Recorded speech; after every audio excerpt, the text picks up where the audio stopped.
It was during the Cold War. Yeah. And I did a lot of traveling in Europe and Eastern Europe even, and which was another world during the Cold War. Matter of fact, when you'd go from West Berlin into East Berlin, the communist border guards you never gave them your passport because they'd rip it up. So you put it up against the window, and then he would have a coffee break. And then when he was finished his coffee break, he would walk through. I mean, you know, with the Berlin Wall and all. But those were exciting times. I'm so proud to be in a free society where you can disagree with somebody and not be jailed. Yeah. And in those days, you couldn't disagree with somebody if you were living in the Soviet bloc and not be jailed. Same thing with the communist system and in China and any other of those countries. So it was a wonderful learning experience for me.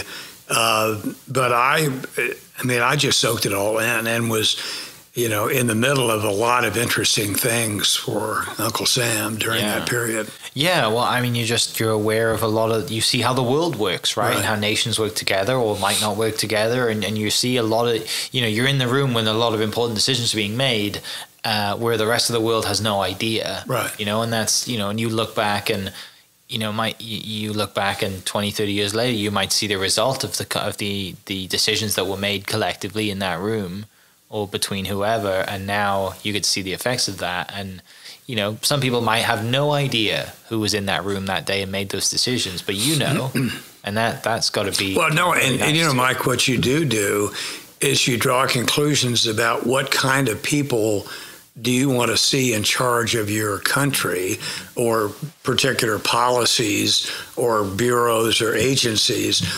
And to me, you can always find smart people. You can always find people who are patriotic, but you need people who are humble as well in a free society like ours, limited government society. And I just became a real focused person in favor of that, you know, because when I was in the governor's office, overwhelmingly was the legislature Democrat. When I was a state house member, overwhelmingly Democrat. State senator, overwhelmingly Democrat. But I said, well, I'll just have to, you know, work with these people and make sure they understand I don't have horns, and we can do things together to make a success happen for Oklahoma. But most of that I didn't learn until I was, you know, working for the federal government and seeing the quality of leadership, most of whom I thought were really very good. President Reagan and the people around him, President Bush, H.W., the old man, people around him, I thought were first-rate people.